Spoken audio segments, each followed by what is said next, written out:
The sky now watches us with a gaping mouth. There are no more stars, just eyes and tongues.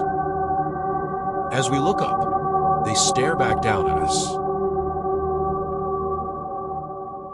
That was an excerpt from a poem about cosmic horror. So I'm not going to waste minutes of your time explaining something that several other YouTubers have already. Seriously, there is an inordinate amount of content detailing similar topics in what seems to be the exact same fashion basically, and I want to break that mold. It's time to put cosmic horror into perspective. You woke up this morning, grabbed a coffee, and went to work where you proceeded to fantasize many a tragedy befalling your boss, after which you went back home and promptly fell asleep. Most people are born and even die following the same mundane routine, causing the origin of horror to be our daydreams, or ordinary dreams at that. Galileo and Copernicus thought about the world around them and came to the conclusion that the Earth wasn't the center of the universe, and eventually, not even the sun, and they were ostracized for it.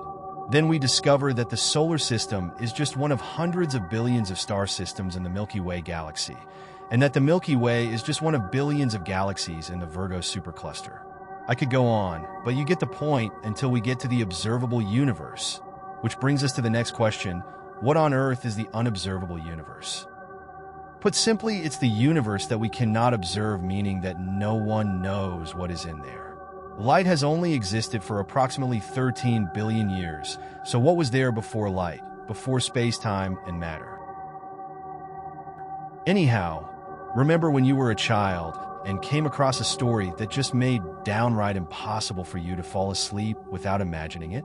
Well, that is our evasive genesis of horror, the human mind trying to make sense of things that are confounding for it.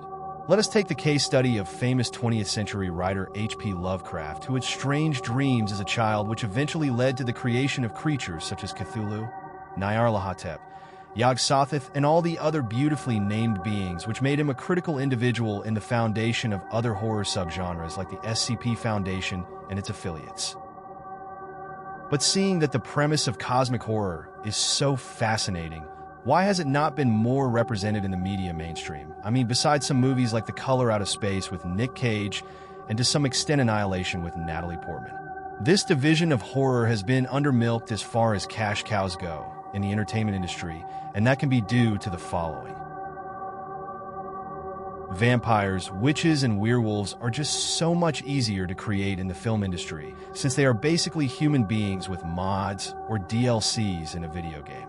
Get a pale guy, give him a cape along with an edgy backstory, and you would have Birth of Dracula. But Hollywood is going to have a pretty tough time dressing a guy up as a beast twice the size of Earth with infinite tentacles and teeth that onsets madness upon eye contact. I mean, sure, there is CGI and all that, but that is beside the point. The point is that people don't want to think about a nigh omnipotent force of nature that could tear the planet apart before you could even finish saying, "Hey, what's that?" People like the cushy idea of a man running about in a fursuit claiming to be the Bigfoot, or have a computer-generated ape express human feelings or emotions because they know that it could never be real. They can swiftly return to their daily routine without much of a fuss. So I pose this final question. Is the cause of cosmic horror's obscurity its difficulty to recreate in Adobe After Effects, or because deep in the back of our minds, we know that somewhere in the unobservable universe, there are beings more real than your motivation to get out of bed on a Wednesday morning? Don't forget to like, subscribe, and click the bell for notifications. Also leave comments about your thoughts of the horror genre and its subgenres.